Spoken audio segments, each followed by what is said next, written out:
Je suis Clotilde Dussoulier et ceci est l'épisode 164 de Change ma vie, nier l'expérience des autres.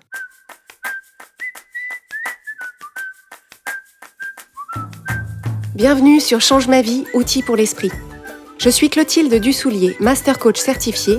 et sur ce podcast, je vous livre chaque semaine des outils précis et concrets pour comprendre les mécanismes de votre cerveau et de vos émotions et construire exactement la vie à laquelle vous aspirez. Cette semaine, je voudrais vous parler d'un mécanisme qui est à l'œuvre chez chacun d'entre nous, et c'est la tentation que nous avons tous de nier l'expérience des autres, donc l'expérience d'êtres humains qui sont autour de nous, quand cette expérience-là ne nous arrange pas. Alors, de quoi est-ce que je parle exactement ? Donc, notre expérience de vie en tant qu'être humain, elle est principalement constituée par nos sensations physiques, donc comment est-ce qu'on se sent physiquement, et nos ressentis émotionnels, les émotions qu'on ressent. Donc pour ce qui est de nos sensations physiques, elles sont créées par un certain nombre de mécanismes dans notre corps, donc la façon dont nos sens fonctionnent, dont nos sens réagissent à différents stimuli, et à un certain nombre de mécanismes de notre système nerveux, qui fait qu'un certain nombre d'informations de différents endroits de notre corps remontent à notre cerveau et que donc on a des sensations physiques qui peuvent être des sensations physiques agréables ou désagréables, plaisantes ou douloureuses. Donc ça, c'est pour ce qui est de nos sensations physiques. À noter que ces mécanismes-là échappent largement à notre contrôle conscient. Donc nos sens et notre système nerveux fonctionnent globalement d'une façon complètement automatique et inconsciente. S'ajoute à nos sensations physiques, dans notre expérience de vie, tout ce qui relève de nos émotions et de nos ressentis émotionnels. Donc ça aussi, ce sont des choses qu'on ressent dans notre corps, mais là où c'est un peu différent, c'est que nos émotions, elles sont créées par nos pensées, elles sont créées par les pensées qu'on a à propos de nos circonstances de vie. Donc chacun d'entre nous évolue dans sa vie, évolue dans la société, évolue dans le monde et ressent des sensations physiques et ressent des émotions qui lui sont propres et qui sont donc créées par ces différents mécanismes sensoriels et nerveux et qui sont créés par son système de pensée et ses mécanismes émotionnels. S'ajoute à ça une surcouche qui est constituée par les outils qu'on a ou les outils qu'on n'a pas, qui nous permettent de prendre du recul par rapport à ces ressentis physiques et émotionnels, qui nous permettent de les observer, de les comprendre, de les mettre dans leur contexte et de les accueillir plutôt que de les subir. Donc en fait, il y a une première couche qui sont nos ressentis physiques et nos ressentis émotionnels. Donc ça, c'est un peu ce qui se passe par défaut. Et puis, on peut avoir un étage au-dessus qui sont tous les outils qui nous permettent de comprendre l'étage d'en dessous. Et ça peut moduler nos ressentis physiques et nos ressentis émotionnels. Donc, ce que je veux vous transmettre à travers ces précisions-là, c'est que notre expérience de vie, elle est hautement individuelle. L'expérience de vie de chacun d'entre nous est complètement unique. On a des mécanismes communs à l'espèce humaine, au fonctionnement de l'être humain. Et donc, pour beaucoup de ces mécanismes, ce sont des choses qu'on explore ensemble sur Change ma vie. Mais ensuite, dans la façon dont ces mécanismes se révèlent et dans la façon dont ces mécanismes fonctionnent, ça donne lieu à des variations individuelles multiples. Alors, le problème, c'est que la plupart d'entre nous sommes conscients de ces variations individuelles multiples dans la théorie. Quand on y réfléchit, quand on réfléchit à l'histoire de chacun d'entre nous, à la façon dont fonctionnent les pensées, les émotions, le corps humain, etc., on se dit, bien sûr, tous les êtres humains vivent les choses différemment, le corps humain de chacun fonctionne différemment, on a tous un vécu différent, donc des émotions qui se manifestent différemment, etc. Donc on se dit, en théorie, on sait que c'est très individuel, notre expérience de vie, mais en pratique,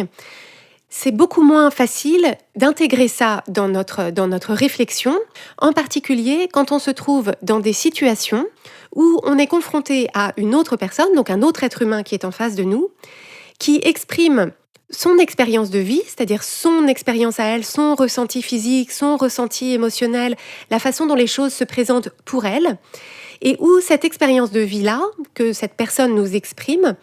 est différente de la nôtre, et que cette expérience de vie, d'une façon ou d'une autre, ne nous arrange pas. Ça ne nous arrange pas que la personne en face de nous, ce soit ça son expérience de vie et qu'elle nous l'exprime.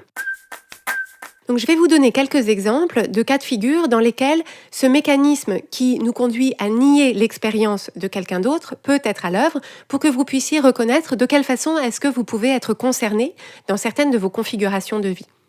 Donc l'expérience de vie de quelqu'un d'autre, ça peut être par exemple celle d'un enfant, en particulier notre enfant, ou si on est un adulte qui s'occupe d'enfants, donc un enseignant, etc. Un enfant qui dit qu'il a mal quelque part, ou un enfant qui exprime une émotion désagréable. Donc par exemple, un enfant qui dit qu'il est triste, un enfant qui dit qu'il est déçu, un enfant qui dit qu'il est en colère. Voilà, ça va être un autre être humain que nous, il se trouve que c'est un enfant, qui exprime un ressenti physique ou un ressenti émotionnel. On peut aussi se trouver face à un conjoint ou une conjointe qui dit, par exemple, qu'il ou elle est blessé, et en particulier qui peut être blessé ou contrarié par quelque chose que nous, on a dit, qu'on a dit ou qu'on a fait. On peut avoir, par exemple, un collègue ou une collègue, quelqu'un avec qui on travaille, qui exprime son mécontentement ou sa déception ou un jugement négatif sur une décision qui a été prise ou sur la façon dont, par exemple, une discussion a été menée ou une réunion s'est déroulée. Donc on va avoir, par exemple, cette situation dans un cadre de travail. On peut avoir une situation dans laquelle on a en face de nous un client ou une cliente qui exprime son mécontentement ou son insatisfaction par rapport à un service ou un produit qu'on lui a fourni. On peut avoir, par exemple, un membre de notre famille qui va, par exemple, exprimer son désarroi ou sa détresse ou une certaine forme d'inconfort physique. Donc, par exemple, si on a un parent ou un oncle ou une tante qui nous dit que qu'il ou elle a mal quelque part ou que telle ou telle situation, c'est vraiment compliqué, c'est difficile, etc. Et dernier cas de figure très important pour le sujet du jour, c'est si on se trouve face à une personne qui est un membre de la société dans laquelle on vit, mais il se trouve que c'est un membre de la société dans laquelle on vit qui a, par exemple, qui n'est pas du même genre d'identification que nous, ou qui n'a pas la même couleur de peau que nous, ou qui n'a pas les mêmes aptitudes physiques ou les mêmes conditions de santé que nous, et qui exprime que il ou elle, dans sa situation, avec sa couleur de peau, son genre d'identification, ou son aptitude physique, ressent des difficultés différentes dans certaines situations ou voit les choses différemment de nous dans certaines situations et qu'il ou elle rencontre des situations qui sont problématiques. Donc dans tous ces cas de figure, que ce soit un enfant, un conjoint, une amie, un ou une collègue, un client ou quelqu'un qui est un membre de la société dans laquelle on vit, un concitoyen ou une concitoyenne, vous voyez que dans tous ces cas de figure, en fait, ce qui se passe, c'est que la personne en face de nous exprime comment elle se sent, donc émotionnellement ou physiquement, et la façon dont elle se sent émotionnellement ou physiquement constitue pour elle une situation qui est problématique. Donc cette personne-là exprime une expérience de vie, et exprime une expérience de vie en disant « cette expérience de vie-là est problématique, ne me convient pas », et donc exprime ça, exprime l'existence d'un problème. Alors là, ce qui va se passer, c'est qu'il va y avoir deux possibilités pour commencer. La première possibilité, c'est qu'en entendant l'expérience de vie qu'exprime la personne, peut-être qu'on va reconnaître cette expérience de vie, on va la comprendre, on va trouver des points de référence, on va arriver à se figurer ce que cette expérience de vie doit être pour cette personne. Et à ce moment-là, on n'a pas du tout de problème, c'est-à-dire que le mécanisme dont je veux vous parler aujourd'hui ne se met pas en place, c'est-à-dire qu'on ne va pas être tenté de nier l'expérience de vie de la personne puisqu'on la comprend parfaitement, puisqu'on l'intègre complètement, on arrive à se projeter dedans, on arrive à l'imaginer, à la comprendre. Et donc à ce moment-là, on va pouvoir choisir qu'est-ce qu'on fait de cette situation, mais on ne va pas être tenté de nier l'expérience qui a été exprimée. Par contre, dans l'autre cas de figure, le cas de figure où l'expérience de vie telle qu'elle est exprimée par la personne, on ne la comprend pas, on ne la reconnaît pas, on n'arrive pas à se projeter, ça ne correspond pas à notre propre expérience de vie ou à ce qu'on connaît, on n'a pas de point de référence par rapport à ça. C'est là qu'il va y avoir un autre aiguillage,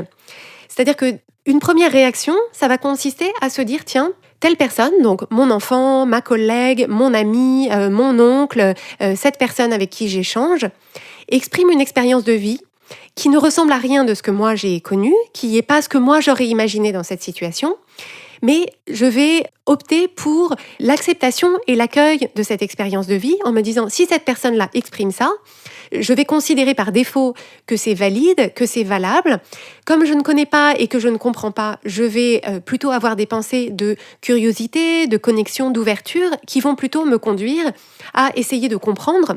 de mieux comprendre quelle est la nature de cette expérience de vie, de mieux comprendre quel peut être le problème. Et à ce moment-là, là non plus, on n'a pas de problème parce que ce qui va se passer, c'est que ma curiosité, mon ouverture, mes questionnements, mon envie de comprendre l'expérience de vie de l'autre personne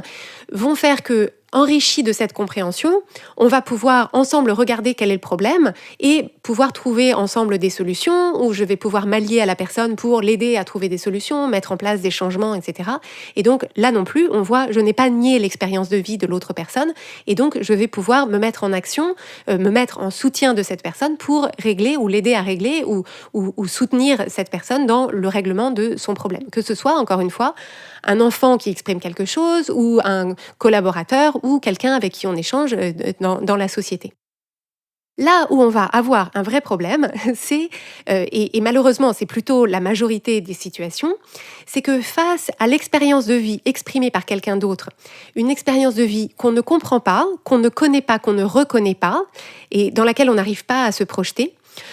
beaucoup d'entre nous, par défaut, allons avoir une réaction de résistance. Une réaction de résistance qui va consister à plutôt se dire « je ne pense pas que ce soit vraiment vrai ». Je pense que cette personne-là, elle l'invente, ou elle exagère, ou elle raconte des histoires, ou elle cherche à attirer l'attention sur elle. C'est dans sa tête, elle a toujours un problème, il y a toujours un truc de travers, il ou elle est pénible, il ou elle se plaint tout le temps, etc. Donc ça va être plutôt ces pensées-là qui constituent le fait de nier l'expérience de l'autre personne, donc nier l'expérience de l'autre personne dans le sens du contraire, d'accueillir, d'accepter et de juger comme étant valide et valable l'expérience de vie de quelqu'un d'autre étant différente de la nôtre. Ou en tout cas inconnue, donc différente ou inconnue pour nous. Et donc en fait, cette réaction-là, cette réaction de résistance, va plutôt ressembler par exemple à de la méfiance, à de la défiance, à de la remise en cause, de la mise en doute. Ça va ressembler aussi par exemple à de l'agacement, ça va ressembler à de la lassitude, ou alors ça va ressembler à de l'indifférence, c'est-à-dire je comprends pas, voilà, ça ne me concerne pas, je pense pas que ce soit un vrai problème, donc indifférence, ou du dédain ou du mépris. Ce que je vous demande de faire en entendant ça, c'est de vous poser vraiment la question, de vous dire dans vos relations, alors que ce soit encore une fois au sein de votre famille, dans votre cadre de travail ou dans la société dans laquelle vous évoluez, de quelle façon est-ce que quand d'autres êtres humains expriment leur expérience de vie, de quelle façon est-ce qu'il vous arrive d'avoir l'une de ces réactions de résistance ?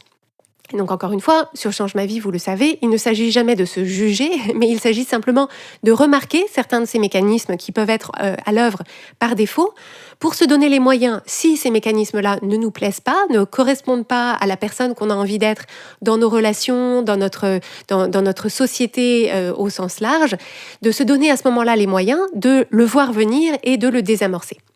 Pour faire ça, c'est important de comprendre pourquoi est-ce qu'on peut avoir une réaction de résistance et pourquoi est-ce qu'on peut avoir la tentation de nier l'expérience de vie qu'exprime la personne en face de nous. Alors, à mon sens, il y a 3 raisons différentes. La première raison, c'est très simplement que l'expérience de vie que nous exprime cette personne, cette expérience de vie qu'on ne reconnaît pas ou qu'on ne comprend pas, en fait, quand elle nous l'exprime, ça crée dans notre cerveau ce qui s'appelle une dissonance cognitive. C'est-à-dire que jusqu'ici, on avançait dans notre vie avec une grille de lecture, une grille d'interprétation et des croyances sur ce qui était vrai, ce qui était faux, ce qui se passait dans telle ou telle situation. Donc cette grille de lecture, on l'a tous, chacun à notre échelle, et c'est ce qui est familier, c'est ce qui est rassurant, c'est ce qu'on se raconte sur le monde, et on en a beaucoup besoin pour nous donner l'impression qu'on sait à quoi s'attendre, qu'on a compris comment fonctionnait le monde et la société. Et on se retrouve là face à une sorte de grain de sable dans notre machine, c'est-à-dire que la personne qui est en face de nous dit, en fait, pour moi, ce que toi tu crois qui est vrai, ce que toi tu crois qui est la réalité universelle des expériences des gens, moi c'est pas ma réalité, moi c'est pas mon expérience. Là où on se trouve en dissonance cognitive, c'est que en fait il va falloir décider qui a raison, qui a tort, et si on décide de croire la personne en face, ça remet en cause notre système de pensée et de croyance, et ça c'est très inconfortable. Et donc notre cerveau aura toujours par défaut la tentation de nier cette information qui est dissonante, parce que c'est beaucoup plus facile de faire simplement delete que d'essayer de l'intégrer, de modifier notre vision du monde pour intégrer cette nouvelle information, intégrer cette autre expérience de vie qui est possible dans mon entreprise, dans ma famille ou dans ma société. Donc, première raison à cela, c'est la dissonance cognitive et le fait que le cerveau essaye de fuir la dissonance cognitive. La deuxième raison pour laquelle on est tenté de nier l'expérience des autres, c'est notre préférence pour la facilité. On aura toujours tendance à préférer la solution la plus facile dans toute situation. Et donc, quand quelqu'un d'extérieur à nous apporte un problème, nous apporte une situation que il ou elle juge problématique et nous exprime cette expérience de vie qui est problématique, ce sera toujours beaucoup plus simple et beaucoup plus tentant pour nous de dire non, tu te trompes, il n'y a pas de problème. Il n'y a pas de problème, c'est dans ta tête, il n'y a pas de problème, je ne pense pas que ce soit vraiment un problème, et donc retour à l'envoyeur, il n'y a pas de problème ou ce n'est pas mon problème, parce qu'à ce moment-là, je n'ai pas à prendre en compte cette situation problématique, je n'ai pas à chercher de solution, je n'ai pas à aider la personne à chercher de solution, et donc ce sera toujours mon premier réflexe. Ce sera toujours, ça ne m'arrange pas que tu aies un problème, ça ne m'arrange pas que tu aies mal, ça ne m'arrange pas que tu te sentes pas bien, ça ne m'arrange pas que tu trouves que cette situation-là est injuste, ça ne m'arrange pas que tu trouves qu'il faille changer la société ou le système. Donc, ce sera toujours plus tentant de dire « je pense que tu as tort et que moi j'ai raison » quand je dis qu'il n'y a pas de problème, parce que comme ça, il n'y a pas de problème et on est tous... voilà, c'est beaucoup plus facile pour moi. Et donc, je peux continuer ma vie comme si de rien n'était. La troisième raison pour laquelle on est tenté de nier l'expérience des autres, c'est notre résistance à la prise de responsabilité. En fait, quand on a face à nous quelqu'un avec qui on est lié d'une façon ou d'une autre, donc si c'est mon enfant, si c'est ma collègue, si c'est mon ami, si c'est mon employé, si c'est mon client, si c'est mon concitoyen ou ma concitoyenne, qui m'exprime une situation qui est problématique pour elle, qui m'exprime son expérience de vie qui est problématique pour elle, en fait, le biais de personnalisation de mon cerveau va faire que tout de suite, je vais partir dans le sens de qu'est-ce que j'ai fait pour créer ce problème, c'est-à-dire quelle est ma part de responsabilité dans la création de ce problème, de quelle façon est-ce que moi ou mes actions, je suis responsable de l'expérience problématique de cette personne.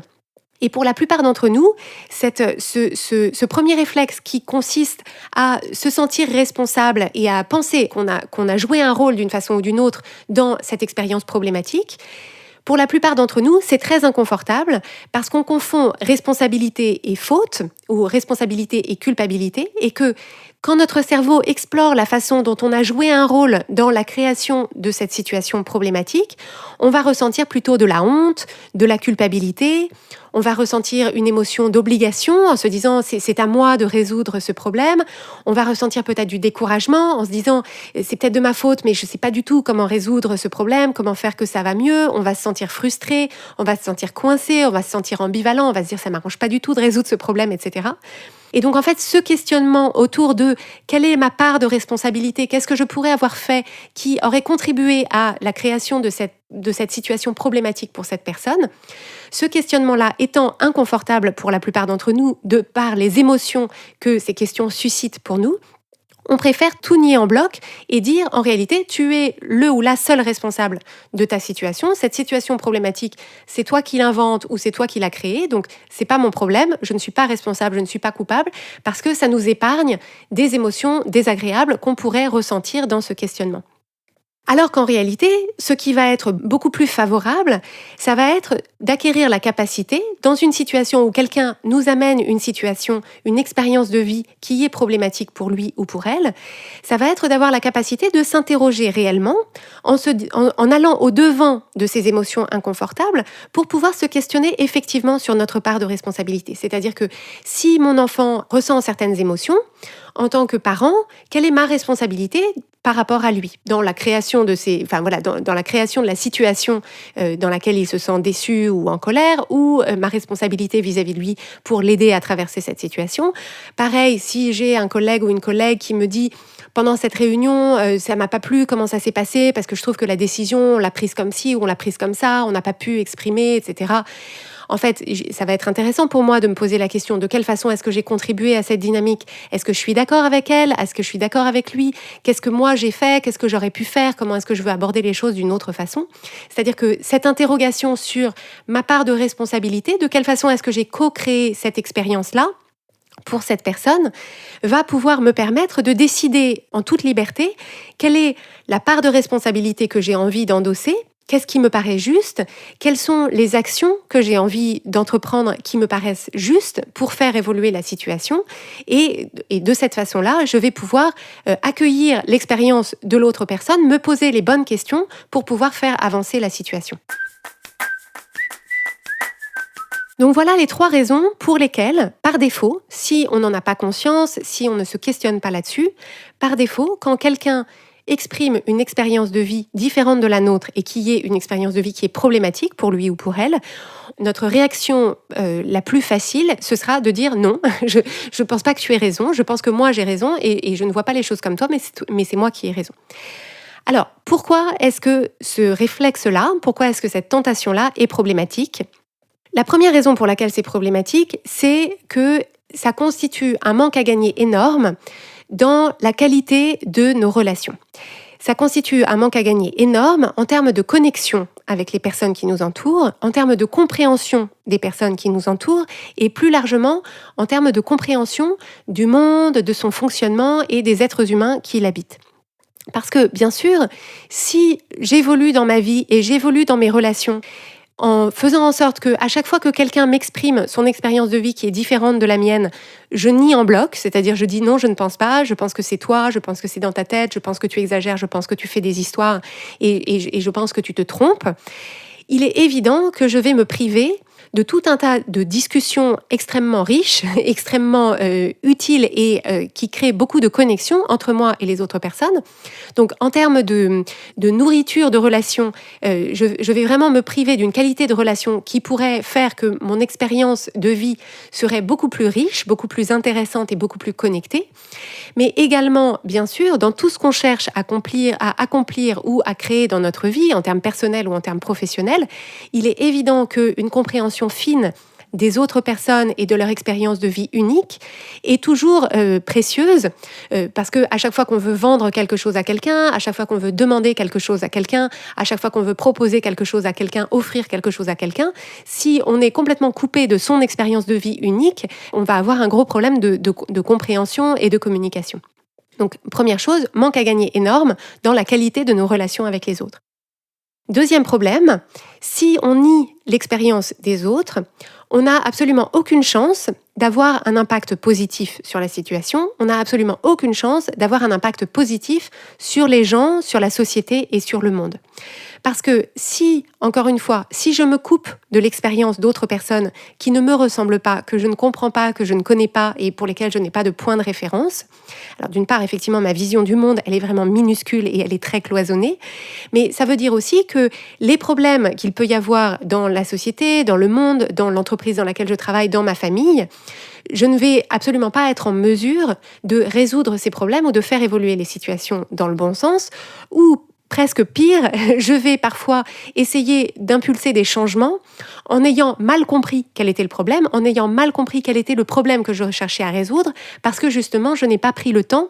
de vraiment comprendre qu'est-ce qui était la réalité de l'expérience de vie de ces personnes-là. Et ça, c'est quelque chose qu'on voit de façon très préjudiciable dans tout un tas d'efforts qui sont faits pour résoudre des problèmes systémiques, d'injustice dans les sociétés, dans le monde, etc., où des personnes bien intentionnées se proposent de résoudre des problèmes sans avoir suffisamment impliqué les personnes qui sont directement concernées par le problème, sans avoir suffisamment bien compris quelle était leur expérience de vie réelle, et qui pensent qu'elles comprennent mieux que les personnes qui sont directement concernées, qu'elles comprennent mieux quel est le problème et donc qui proposent une solution qui au final tombe à côté parce que simplement ce n'est pas la bonne solution, parce que ce n'était pas le bon problème. Donc attention de ne pas faire ça dans vos relations et dans les choses dans les situations sur lesquelles vous avez un pouvoir de changement. Et c'est justement sur cette idée du pouvoir que je veux insister, c'est que le fait de vous poser des questions sur votre propension, votre tentation à nier l'expérience des autres, ça va être particulièrement important de vous poser ces questions-là dans des situations dans lesquelles l'équilibre des pouvoirs est en votre faveur. Parce qu'en fait, si vous niez l'expérience de quelqu'un, mais que c'est quelqu'un qui est complètement déconnecté de vous, sur laquelle vous n'avez aucune sorte de relation de pouvoir dans un sens ou dans l'autre, à la rigueur, vous n'allez pas pouvoir vous connecter, vous n'allez pas vraiment pouvoir avoir une relation de qualité avec cette personne, mais les dommages sont assez limités. Par contre, là où ça va être vraiment important, c'est des situations dans lesquelles vous pourriez être tenté de nier l'expérience de quelqu'un sur qui vous avez une certaine forme de pouvoir. Donc, ce que j'entends par là, c'est une certaine forme de pouvoir sur les circonstances auxquelles sont soumises cette autre personne. Donc, si je suis un parent, j'ai clairement un pouvoir de contrôle et un pouvoir d'action sur les circonstances de vie de mon enfant. Si je suis un employeur ou une employeur, j'ai une certaine forme de pouvoir et de contrôle sur les circonstances, c'est-à-dire sur l'environnement de travail et les circonstances dans lesquelles travaillent mes employés. Si je suis un médecin ou un soignant, j'exerce une certaine forme de pouvoir, une certaine forme de contrôle sur l'expérience de soins de mon patient ou de ma patiente. Et si je suis dans la société quelqu'un qui est investi d'un pouvoir institutionnel, d'un pouvoir décisionnaire, d'un pouvoir législatif ou exécutif, je vais avoir techniquement, enfin très littéralement, un pouvoir sur les circonstances de vie de mes administrés, des citoyens, de la société dans laquelle j'ai en main ce pouvoir ou ces pouvoirs. Et donc c'est dans ces situations-là particulières, dans lesquelles le pouvoir est entre mes mains, le pouvoir sur les circonstances d'autres personnes est entre mes mains, ça va être particulièrement important d'identifier et de désamorcer ce mécanisme qui me conduit à nier l'expérience des autres, parce que sans ça, je serais dans l'incapacité, dans l'exercice de mon pouvoir, d'intégrer l'expérience de vie de personnes qui sont directement concernées par l'exercice de mon pouvoir. Et donc, avec le pouvoir vient la responsabilité. Et donc, si j'ai un pouvoir de contrôle sur les circonstances dans lesquelles évoluent d'autres personnes, j'ai une responsabilité de même ampleur de prendre en compte quelle est leur expérience de vie dans ces circonstances. Parce que d'une part, si il s'avère qu'il est nécessaire de changer ces circonstances pour que la situation problématique que rencontrent ces autres personnes change, pour que le problème soit résolu, je serai très probablement en meilleure position, voire je serai la seule personne à être en position de faire changer les choses dans ce sens-là. Donc c'est là qu'intervient ma responsabilité. Et d'autre part, c'est important de garder en tête que si je suis dans une situation dans laquelle je détiens une certaine forme de pouvoir et de contrôle sur les circonstances d'autres personnes, mais que quand ces autres personnes expriment leur expérience de vie au sein de ces circonstances, qui est une expérience de vie problématique, qui me disent en fait les conditions que tu crées pour nous ou pour moi, ça ne me convient pas, voilà les problèmes que je rencontre, voilà de quelle façon est-ce que ça ne me convient pas, c'est problématique pour telle et telle raison, mais que moi je ferme les écoutilles, que je ne veux pas le prendre en compte, que je nie la vérité, la véracité ou la validité de ce que m'expriment les gens, j'ai créé les conditions de la révolte. Parce qu'aucun être humain n'accepte de rester très longtemps dans des situations dans lesquelles les circonstances ne leur conviennent pas, les personnes qui ont un pouvoir sur ces circonstances refusent d'entendre leur opinion et le fait que ces circonstances-là sont problématiques, et donc n'importe quel être humain dans ces conditions va choisir soit de partir pour changer de circonstances, c'est-à-dire choisir d'autres circonstances. Donc c'est comme ça qu'on perd des clients, c'est comme ça qu'on perd des conjoints, c'est comme ça qu'on perd des concitoyens. Ou alors vont se proposer de reprendre le pouvoir sur leurs circonstances et donc de se dire les personnes qui ont le pouvoir sur ces circonstances ne prennent pas en compte mon opinion et donc de gré ou de force, je vais faire changer ces circonstances. Et donc c'est vraiment important de le garder en tête parce que si on veut favoriser au sein d'un système au sein duquel on détient une certaine forme de pouvoir, si on veut favoriser la collaboration, la paix, la compréhension, la connexion mutuelle, c'est la personne qui détient le pouvoir qui doit en premier lieu s'assurer que l'expression de l'expérience des autres personnes au sein de ce système est entendue, qu'elle est comprise et qu'elle est prise en compte. J'espère vous avoir livré des pistes de réflexion intéressantes sur la façon dont vous accueillez ou dont vous résistez à l'expression de l'expérience des autres. Et je vous propose simplement d'observer les fois où vous êtes tenté de nier l'expérience de vie des autres pour pouvoir vous proposer simplement de vous poser la question, est-ce que ça me convient de fonctionner comme ça? Et si ça ne me convient pas, de quelle façon est-ce que je peux aller plus au devant de cette expérience des autres pour l'accueillir, l'accepter, m'y intéresser, mieux la comprendre pour pouvoir décider comment avancer.